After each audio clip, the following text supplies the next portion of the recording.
picking. Yeah, well, I can't throw any shade tonight because my picks were fuck awful all the way up until the main and co-main event. Like, I don't know what this change is. Welcome everyone to the 6th-round post-fight show. This is me, Zane Sound, and my co-host Eddie Mercado. I don't know what the change is, but it used to be that I'd get like all the undercard right, and then the main events and like co-main big fights. I'd be like, oh, I'm pulling for this, and I think this is what's gonna happen. I'd always be wrong. And then the last couple events, I've been like 4 and 8 each time, but I'm getting the big fights right. So people are like, oh man, your picks spot on. I was like, yeah, well, you know what the fuck ever. This card, I mean, if you just looked at the odds going in, like the odds were so tight on almost every line. I mean, there wasn't a single betting favorite anywhere near minus 300. So they were supposed to be really close matchups and coin flips. So I guess we kind of got that. It was kind of sluggish in that way, unfortunately. But there were a couple highlights that excited me for a bit, even though the main event kind of killed my buzz a little bit. It was what it was. Yeah, all right. So let's jump right into the main event then. Jody Santos beat Blagoy Ivanov, and before this fight, we were talking about it, and it's just like watching tape on Blagoy Ivanov. I was like, well, he's kind of 2 foot slow to chase down Jody Santos and punish him for his mistakes, and that was pretty much the narrative of the fight. Yeah. Kudos to JDS for having a gas tank to be able to fight the way he fought for the second half of that fight. Because, I mean, at first it was like, okay, JDS coming forward, backing up Blagoy, really going to the body, trying to set up the overhand, right? Even though it never really materialized. But he was still being aggressive and forcing Blagoy to be defensive. And then Blagoy's like, shit, I'm losing this fight. I need to do something different. Like, I have to close the distance. Yeah. But JDS was like, that's cool. I'll just move my feet and pump my jab and make you try extra hard and open yourself up to get on the inside. And it was just the moral of the story all night. Yeah.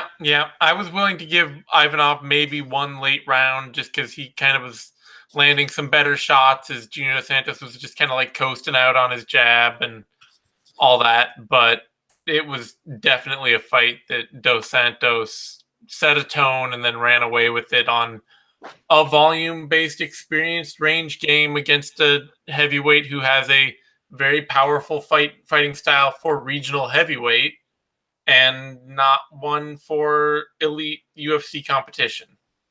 Yeah, so you got to really, it makes you ask yourself, where does Blagoy fall as far as the elite heavyweights go? I mean, top 10? Are we still think he's top 10? That's where Alexei Oleinik is, and I'd give Ivanov a very heavy, even shot on beating Oleinik at any given day.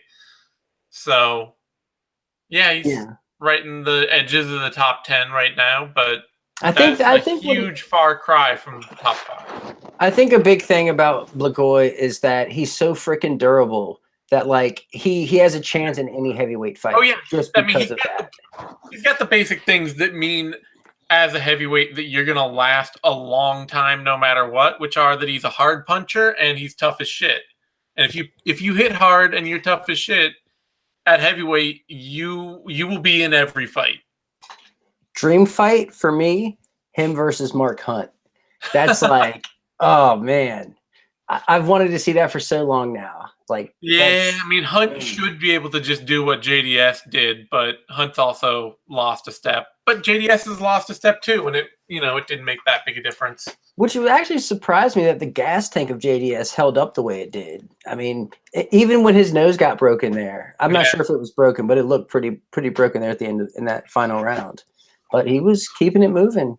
Kudos to him. I mean, he didn't ever get pressured hard enough. Like I say, you watch his fight with Stipe Miocic and his fight with Ben Rothwell, and you can see really early on, it's like, oh wait, this is the same Junior Dos Santos.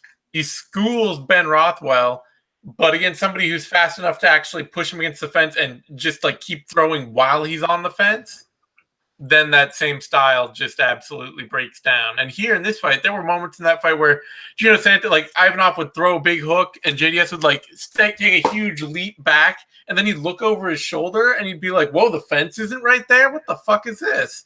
And he'd like slide out and circle away. I think he was even shocked at how much space he had to work with.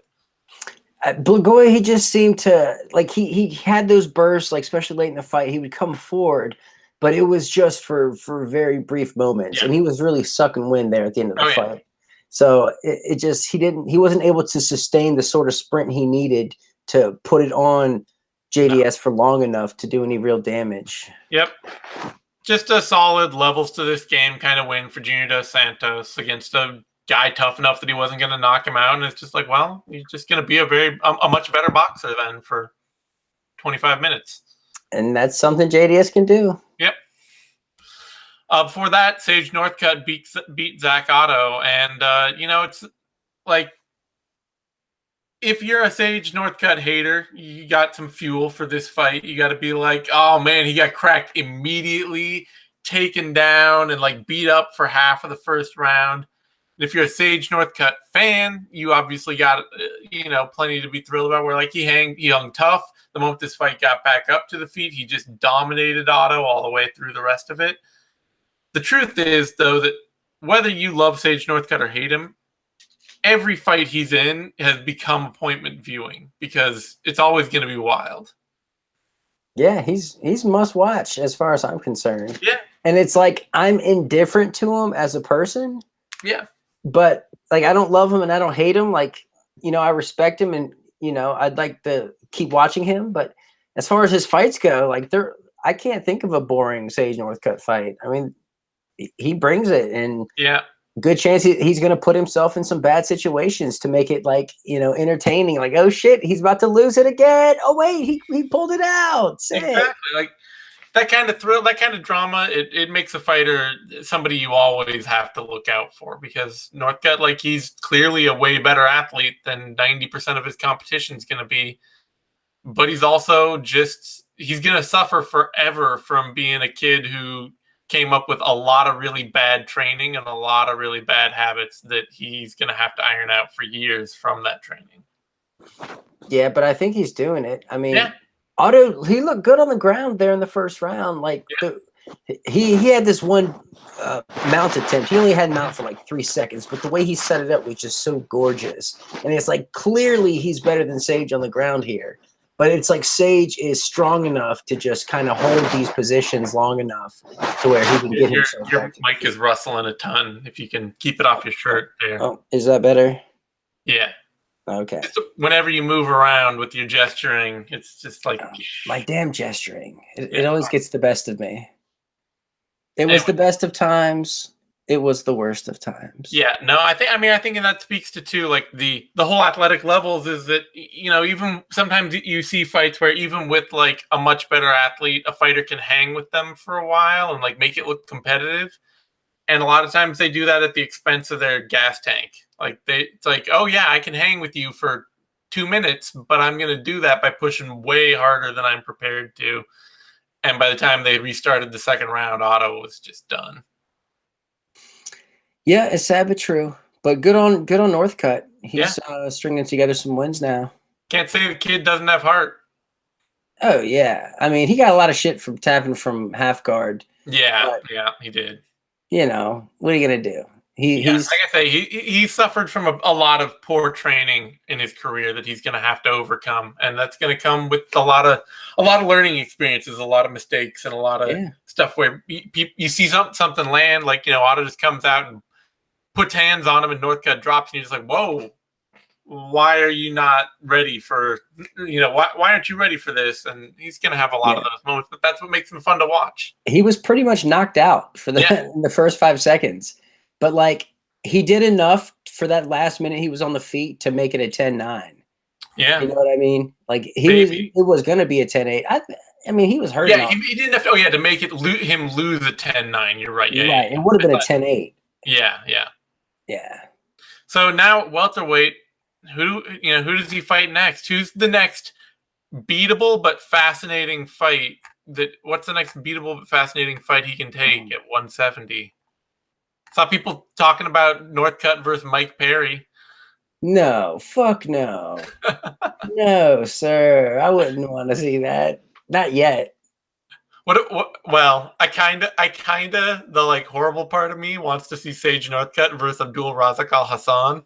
No, No. I'd like to see him again. I think I almost want to say Tim Means, but like I feel like that might be a little too advanced. I don't know. Yeah, I it's feel weird tough. about Sage. It's like I see him get a win like this, and it's like, okay, obviously you're getting the knockout, but obviously like you really got fucked up there in that first round. Yeah, And it's only gonna get harder. Ah, I don't know, man. I don't know what to do with him, honestly. I would just keep feeding him guys he can beat. If it were me, I would be like, yeah, feed this dude guys he could beat. Let him get some time in there. He's still pretty young. He's 22 years old. yeah. It's just weird because now like he's 6-2 in the UFC now. Like he's had I 8 know. fights in the UFC, and like when do you throw him in against? He's had as many fights as Mike Perry. Like when do you Yeah, throw him in? but I it's know I know. Like I get it. but like in Bellator with AJ McKee, like he's Yeah, had so many, building fights, and like why can't Sage get the same thing? sure. Yeah, it's tough because how far back down the line do you go? Do you go all the way down to like I don't know Song Kinan or something? What's Worley Alves doing? Nothing right now. He is not booked after his latest win. So I wouldn't be opposed to that. yeah, I mean I'd pick Warley, but I it'd be, probably would too. it'd be an interesting fight. What about for Junior Dos Santos? He called out Stipe Miocic next. He wants that trilogy bout, which I mean Miocic did just lose, so it's not unfathomable. But I feel like it's Stipe's call, honestly. Where Stipe goes next, he really calls the shots. yeah, So at this point, people are begging for that fight. You know, people are begging for that one. But let him fight Curtis Blades. Like fuck it. yeah. Why I could not? also see like Derek Lewis. Sure, but I'm so disappointed with Derek Lewis. I know. I'm not eager to see him back in there anytime soon. Tai Tuivasa would be a lot of fun. Yeah, I kind of really want to see Tai Tuivasa fight Francis Ngannou for like Of absolutely course. no reason. No, for the best of reasons. Yeah, but yeah, I don't know. It's an interesting.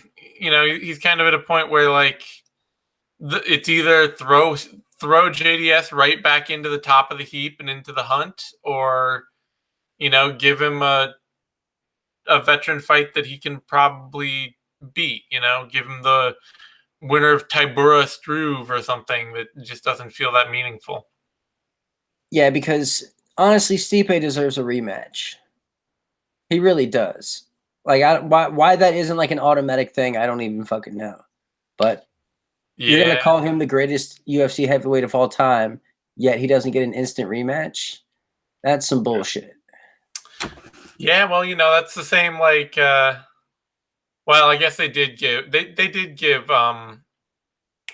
Oh Kane, no, who's the bantamweight they were calling the greatest of all time for like Dominic, 2 minutes? Not Dominic, but in between Dominic and Dillashaw, Cody Barao. Garbrandt. No, they did the whole thing about Barao's like 35 fight Oh, undefeated streak, and oh, then but yeah. Barao still got like a comeback pretty quick. So, all right. Anyway, before that fight, Rick Glenn beat Dennis Bermudez. I scored it for Glenn. I'm not gonna lie, I'm not unhappy with that. I know a lot of people scored it for Bermudez, but I thought while Bermudez like really got his takedown game going late and made that count for something late in the fight, I thought in the second round, even though he was getting takedowns, he was still getting outworked. And And in the elbowed first, in from the the first, bottom. yeah, and the first round he just lost clearly. So Yeah, I gave the first 2 rounds to Glenn and the third to yeah, Bermudez. Yep. Because, you can take a guy down, but if he's elbowing you hard and you're just kind of eating it and figuring out what to do while you're down there, I'm not gonna award you the round. Yep. So I thought it was a very tough fight for Glenn, but he looked damn good. And him stopping the early takedown and being able to get up from the takedowns that started happening in rounds 2 and 3, like kudos to him, man. He impressed me, I gotta say. Yeah. For a guy who's at a, like just not that great an athlete, he's incredibly composed. And that was enough to beat Bermudez. Bermudez has just kind of become so stuck in like one speed and one style that everybody's got to read on what he's going to do in every fight. And Glenn came prepared. And he was shooting from really far there in the first round, yeah, like really far out. And had nothing to compensate. Like he didn't like turn that into a strike. He just kind of was like, "Oh, I didn't win that. Okay, next." Yep. And his athleticism didn't really matter at all. He made it work late when he finally just was like going, really started going after Glenn and really pushing and physically just getting into scrambles and tying him up and making it a battle of speed and strength. But early in the fight, he just made it a battle of range striking where Glenn is way bigger than him. And it was just like, well, you got a guy who's like 5 inches taller than you, and you're just going to try to fight him outside and see who wins. I don't really.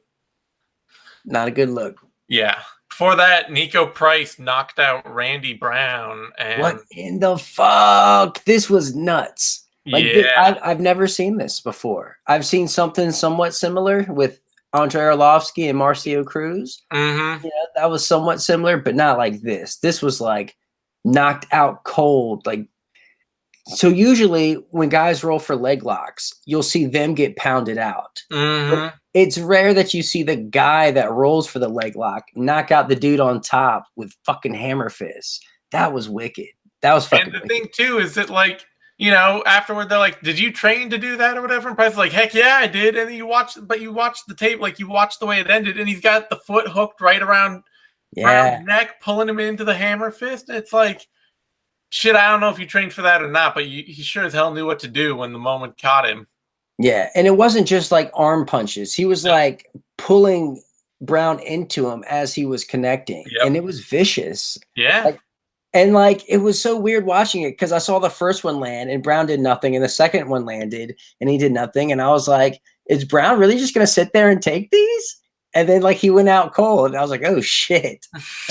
Maybe he didn't even. Maybe he thought he could have just sat there and ate him, but then he was unconscious before he realized it. And yeah, I mean, I'm sure it's one of those strikes. Like the strikes that knock you out are the strikes you don't see coming, and I'm sure he did not see those coming at all. Man, that was nuts.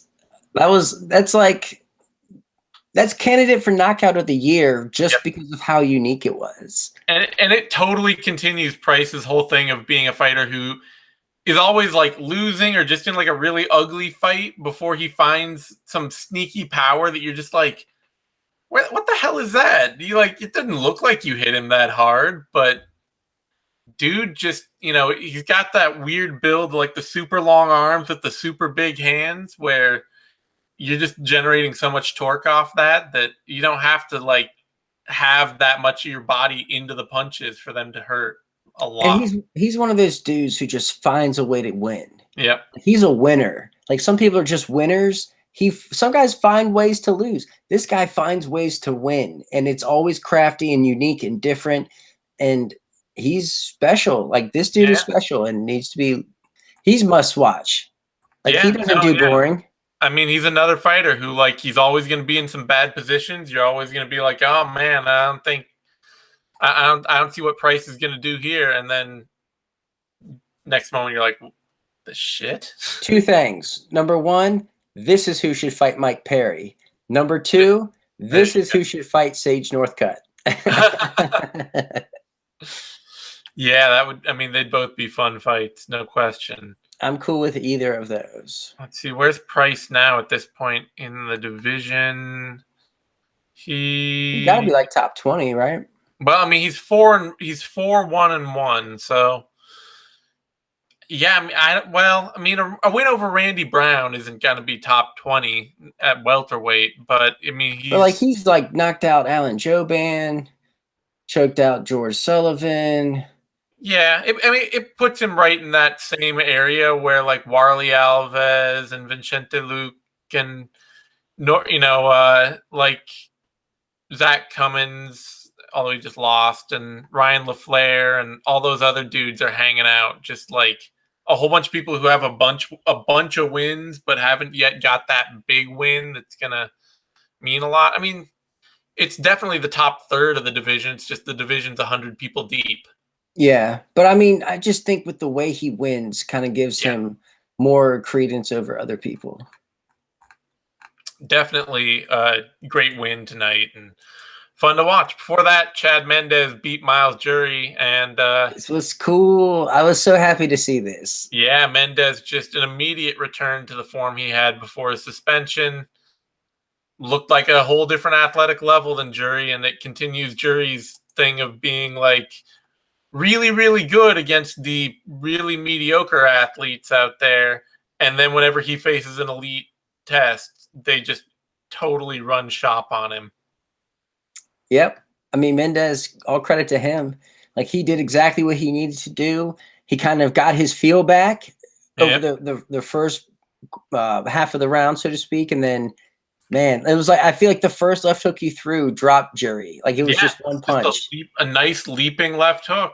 Show off your speed, show off your power. Jury went down. People argued against the stoppage, but he landed like 20 right hooks to Jury's glove, on his ear. And if you're not going to move and you're getting hit in the side of the head like that, even through your glove, like that's not really cushioning the blow at all.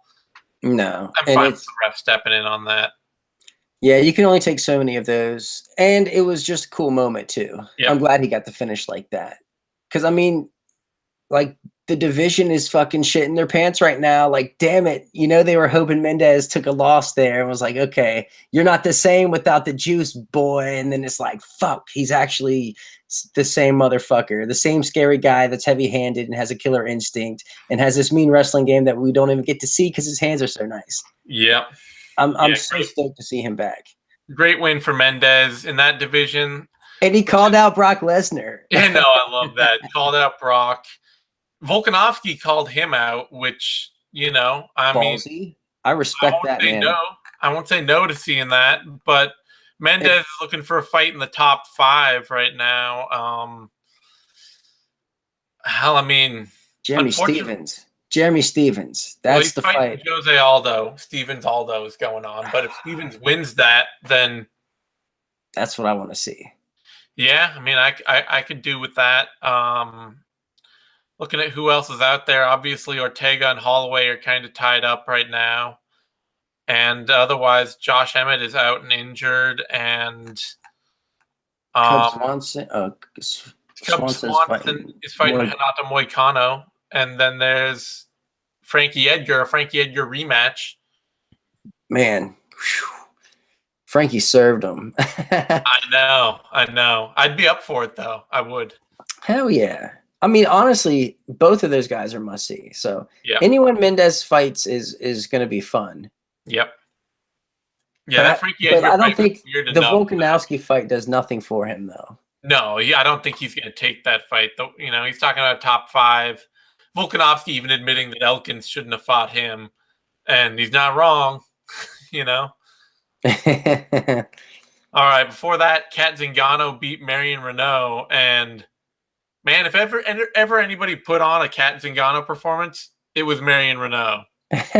Like, Fair. oh, wow, you look really dangerous in these very small moments, and then otherwise you're giving up every single opportunity of this fight to your opponent and making it so easy for them to just dominate and beat you. Yeah, pulling guard on Kat Zingano just doesn't seem like a good idea. No, Zingano has her mistakes that she makes. She's overly aggressive, wild everywhere, willing to just kind of put herself in bad spots. But she's not bad at jiu-jitsu. She's really good and solid at jiu-jitsu. And if you're just going to give her guard, she's not going to lose that. And she's good at top jiu-jitsu. Yeah. Like she's good at holding position and raining down some blows. Yeah. So not the best game plan from Reneau. Like I'm really shocked to watch her pull guard like that. I wasn't Yeah, expecting that. it was some really bad fight IQ. I mean, I get that she trusts her guard a lot and that it's done a lot of good for her, but man, that was just But it just nothing like good came out of that. it just reaffirmed, hey, Kat, I pulled guard on you and you fucking did great. Why don't you just go ahead and start taking me down now? You know what Yeah. I mean? It's like Kat's like, okay. And then that's all she did was work time her takedowns, which she did really well. And it was like Reneau just she got shut down at every turn. Like she wasn't able to throw up submission attempts. She wasn't able to sweep. Yep. She was kind of just stuck, getting smushed on the bottom, eating a couple elbows here and there. And man, I fucking love Kat Zingano, man. No, yeah, she's great. And I like that she said her and Amanda Nunes have something to talk about. I like that. No, I know. She'd like to get back to that title fight. I don't know. She's also said that she wants to get revenge for all her losses, though, and obviously she's not going to get that Ronda Rousey one back because we're not going to see Rousey again. And Juliana Peña's out with maternity leave, and I doubt she's about to get a Ketlin Vieira rematch right away. So probably not going to get any of those fights. I don't know if Raquel Pennington's going to return anytime soon, but they could make that fight. Otherwise, I feel like the two fights that I'd most like to see her in right now, out ahead of her, would be Raquel Pennington or Jermaine Durandamy, and I have no idea when either of those women are going to come back to the octagon. I want to see the Nunes rematch. I had the pleasure of seeing their first fight live, and Zingano won my friend a lot of money. And I'm so down to, and it was a very, very close fight. So I'm super down to see that again. Like, yeah, I can't see her getting that title fight right away. Maybe. Well, Nunes is more than likely fighting Cyborg in December. So yeah, something like that. That kind of takes Nunes off the table completely. Yeah. But it's funny that Zingano can take some like really bad losses to some people she should have beat, but yet she's like right back in the hunt.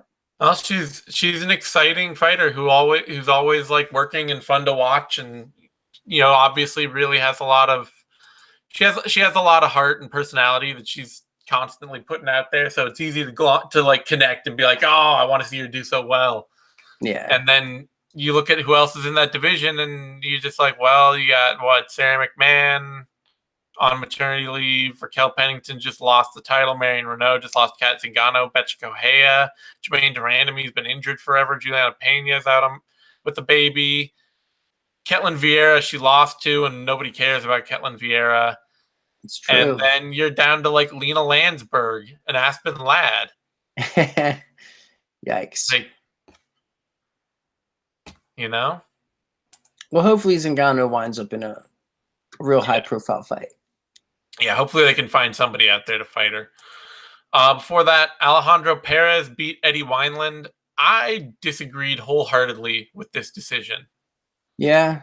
I thought that Wineland won every round, maybe with the exception of the third.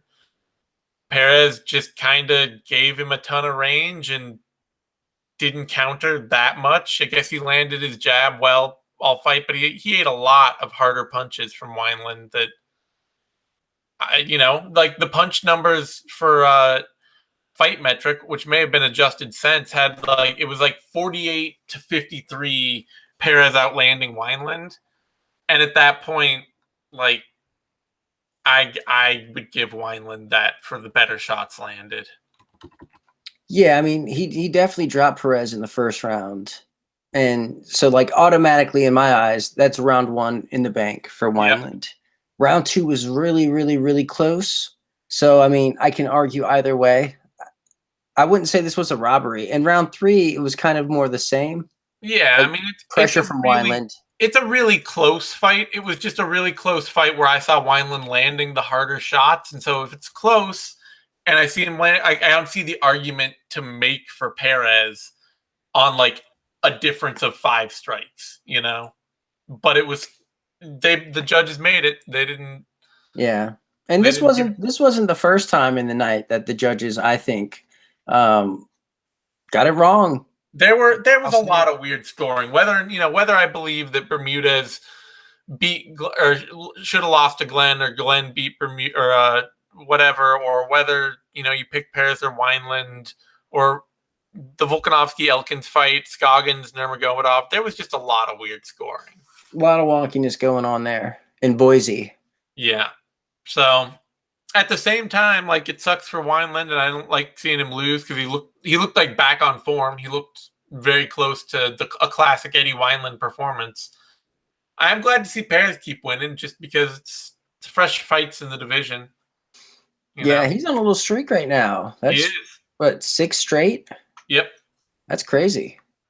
Yeah, he's slowly developing his back foot counter game into something more dangerous and something more polished. It's still obviously against better athletes. He still looks a little wild and unstructured, but he's winning fights, so can't take he'll that probably away. fight like Johnny Eduardo next or something like that. That seems like he's going to go on this veteran hunting binge, I think. Eduardo just got weirdly dusted by Nathan Wood, so maybe not Eduardo, but like Ronnie Yaya. Yeah, exactly. Something like that. All right, before that, Volkanovski, Elkins, and man, I do not know how you give Kat Zingano a 10-8 round, and then people scored Volkanovski, Elkins 29-28. 2 of them, yeah. Like, that was a 30-26 if ever there was one. Elkins stayed dangerous the whole fight. He had moments. He had chances late. He hung tough. He got shit kicked in every round and very clearly lost and was very clearly on the back foot and got wobbled. He nearly got knocked out in the first round a couple of times and then got hurt badly in the second round. And then survived a competitive third round that he still lost. I don't understand how you could score it any other way. I think this is one of those cases where the judges are like, "Oh shit, Elkins is doing better than he did in the first round. Let's go ahead and give it to him." And it's a reputation scoring. Like, everybody knows Elkins comes back strong late, so they're like, he's coming on strong. Pencil it. Nah, but he got Darren Elkins basically.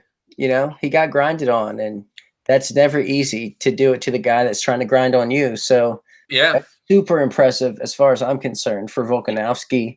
Yeah, he stayed composed in a fight he had to stay composed in, because there are clearly moments in that fight where it's just like, if you get a little too wild, if you get a little overextend yourself a little, Elkins was lighting him up with body kicks all fight. Oh yeah, those tiny little hooks inside that he lands at those awkward angles with like the slapping hooks that don't look like they should hurt, but then you see like somebody wobbling off of one of them. You're like, what the fuck was that? Yeah, and it was a fun fight, but it's just one of those things where like Elkins has to come back and win, or he is clearly losing, and you shouldn't be scoring it any other way. Yeah, which is like most of Elkins' fights, to be honest. Yeah, it is. This is sad because it snaps a 6-fight winning streak for him. Yeah. So it's like, damn, like if you were gonna make a run, this was your time. Yep. And now I'm happy to see Volkanovski win because I love his game. I love the way it's put together. But there's a little part of me that just sheds a tear knowing, like, if Elkins was ever going to make a case for himself as a title contender, ever, like one of those ultimate feel-good stories, it was going to be right now. And with that door slammed, like, he has taken a career's worth of damage in, like, his last 5 fights, Just to cement himself as the gatekeeper to, like, the top 10. Yep. It sucks. It does. Volkanovski called out Chad Mendes. Probably won't get the fight, but at least we'll get another top 10 opponent more than likely. Yeah. I'm thinking probably more likely he gets somebody like, well, I don't know when Josh Emmett's going to come back, but that would be a good fight. Or even Ricardo Lamas. Actually, Lamas lost to Bektic, so maybe Mirsad Bektic. Yeah. That makes the most sense, actually. Yeah, Volkanovski versus Bektic would be the fight to make right now. That'd be a good fight. Damn right. Both really athletic. Yep. Really similar games. Bektic faster and a little slicker, but also a little more wooden and a little more stiff. Volkanovski, a little more natural and fluid out there. Has a game that looks better constructed and crafted. Yeah, I think. Oh man, Bektic I think is a little more beatable, but Yeah. this is super compelling. I Yep. bet you that happens next, Yeah, that should be the fight to make, honestly. and like in Australia or something like that. Mm-hmm. All right. Next up, Saeed Nurmagomedov beat Justin Scoggins, and I No, he also didn't. No, he didn't. I don't agree with that either. I thought that Nurmagomedov got dropped briefly, but still dropped in both of the first 2 rounds, Both. and then came back and had a good third round, a good competitive third round That he still where lost. Scoggins coasted and just like coasted out a round that he should have fought harder in, but he also should have been winning the fight. I gave Scoggins all 3 rounds. I thought he landed enough strikes there in the third to get it done. I don't know, but yeah, you drop a guy twice, and you drop a guy in 2 different rounds, and then in the third round he doesn't 10-8 you. I don't see how you lose that fight. Yeah. No, I really don't. And the worst part is that the judges actually, like, I believe the scorecards they gave Scoggins, the third one was like the one that everybody gave Justin Scoggins. What, the third round? Yeah. What? That doesn't even make. That was the debatable round. Like, Yeah. what? I don't That know. makes no sense. No. I don't know. I don't even know who does Idaho have an athletic commission that oversees this kind of stuff, or was it in-house? Is it what's going on in Boise? Yeah, I don't know. That It's like they didn't even know that they needed judges in Boise, yeah, and like they they just just were like, rounded up some audience you. members. They had some cows out there cage side just stomping for whoever, like stomp once for red corner, stomp twice for blue corner. Damn, that's so accurate. Or like they race turtles. There you go. Judges are playing cornhole out there to try to pick winners. Maybe flip cup. I don't know. It was bad. This is some of the worst judging I've seen in a while, I gotta say. Yeah, no, I got a feel for Scoggins because I thought he landed the better strikes. He fought a clean fight. He hurt Nurmagomedov in each of the first 2 rounds. Not even maybe that badly, but if you're scoring, like, that should be your principal criteria, you know? That's the way I see it. If you get dropped, that's as much damage as you can get without ending the fight. So it counts more than anything else, in my opinion. Yeah. And Scoggins takes a loss. So tough loss for him. I mean, Nurmagomedov still looks like an exciting newcomer. Like, he's got a fun, flashy style. He's going to be a problem for a lot of people. But sucks for Scoggins, who just hasn't been able to buy a win lately. Yeah, and I think Nurmagomedov is. I think he'll take away some lessons here because it's like, okay, you can spend like that regionally, but at this level, you really have to be conservative with how you spend and when you spend, because what happened here can happen a lot worse if you're not careful. So Yeah. for him to even get the win after being dropped twice, I really hope he comes away with a lot of lessons here and realize that he was gifted a win. Yeah, and realizes too that, like, flyweights in the UFC aren't going to slow down over 15 minutes. Like, you got to be exceptionally well conditioned. You can't bet on your opponent fading as the fight goes on, because at flyweight, people don't. It's all 15 minutes at top speed. Yeah, and you're getting dropped at flyweight. Yeah. For that, Ronnie Barcelos beat Kurt Hollabaugh, and man, did Barcelos look good.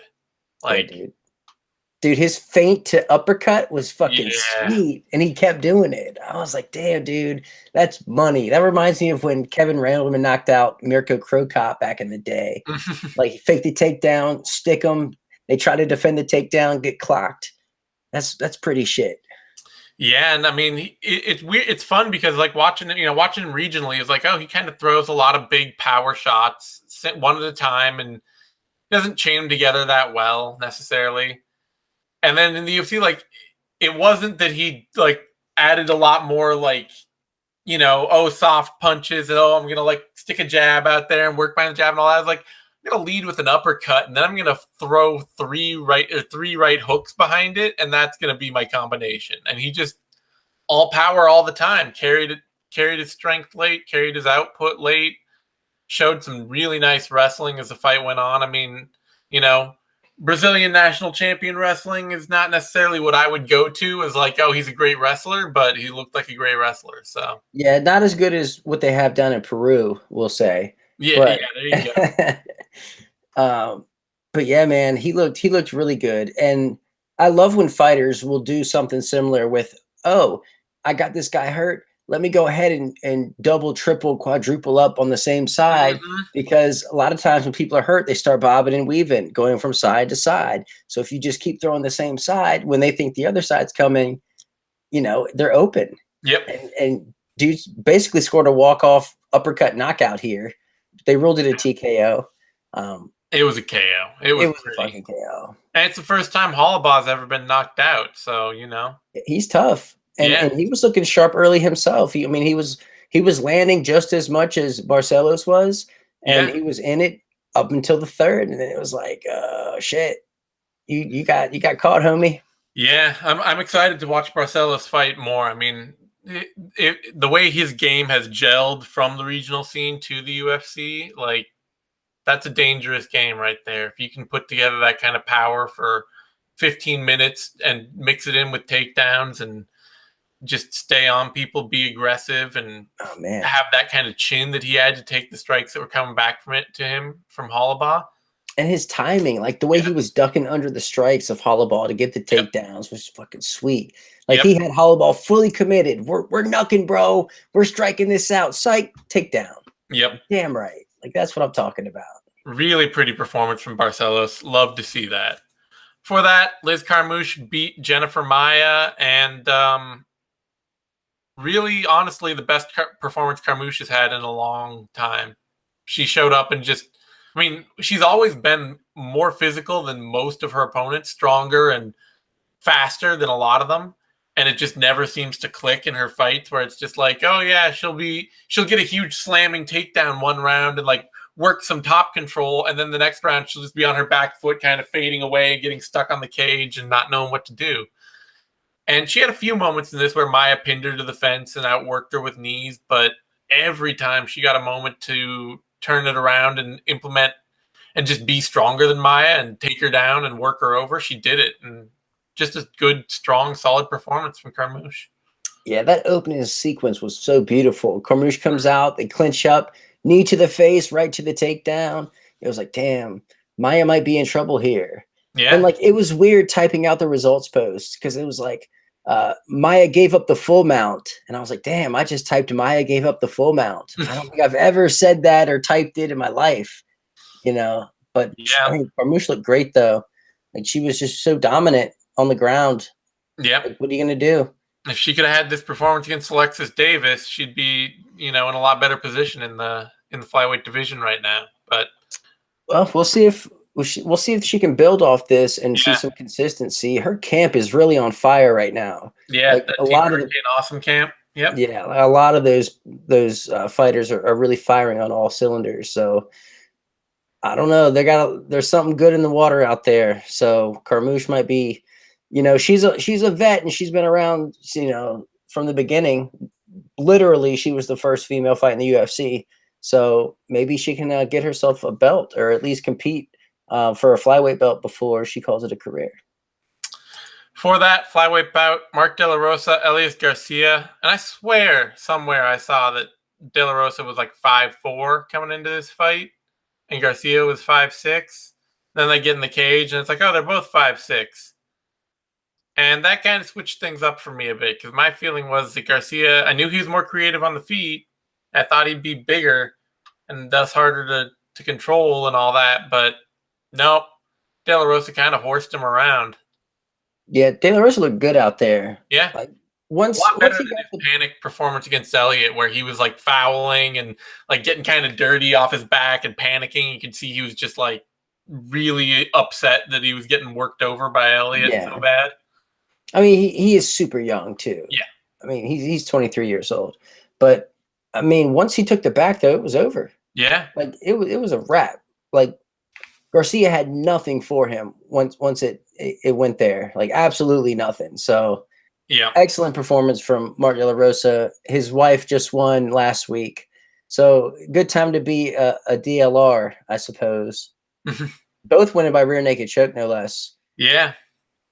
But I think the biggest thing about all of this is how he's doing at flyweight. You know, like he Yeah. says he's feeling super strong. You know, he says bantamweight was a little bit big for him. So who knows? I think he's scrappy enough to do well in this division. Yeah, he looks like, I mean, he looked like a much more composed fighter at flyweight. He looked like, once he actually started letting his hands go in combination, he was able to bully Garcia around really, really well. And for Garcia, it's kind of like, wow, you got kind of like a lot of the problems of the Pettises and not a lot of the upsides. Facts. You But know?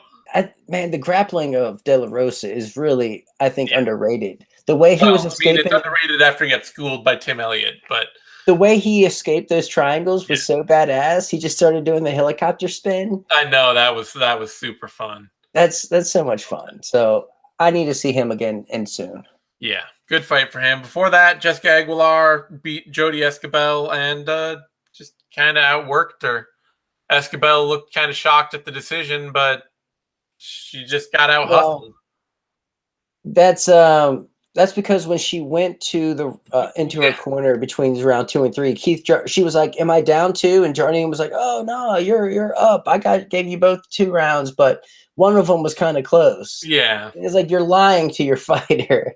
You can't. That's. I mean, hey, you know your person better than I, but I don't feel like lying to your pupil is the best way to get the results you're looking for. Well, in this case, it's his wife, so Oh, is it? yeah. Why is her last name not Jardine? Because I don't know why would not everybody conforms to standard But societal norms, dude. I mean, we just talked about Mark De La Rosa and Montana De La Rosa. Is it? I mean, to Well, each you their going to own, I talk about suppose. Keith Jardine here soon and like his big comeback? Come on. Well, you know what? So I saw like this fake fight poster for the Glory Boy promotions, and like Keith Jardine was up there. He was scheduled to fight somebody. Did you see that? Oh man, it was hilarious. I forget who it was, but it was good. Sean And Shark was up there. back up to the top. Dos Santos, not a thriller in the end for a main event, but a workmanlike win over Ivanov. Reannounces JDS right back into the hunt at the top of the division, especially with a new champ up there, Miocic without the belt. Dos Santos doesn't have to do that much to get to be in title talk. But that's not true though, because the fact that DC has already announced his shelf life, we know that he's only going to have a couple more fights. So Yeah, but even with that, that like could really clog up a title shot for JDS. it could, but it could also mean that a vacant belt has like they need somebody to fight for it. Like we don't know who that's going to be.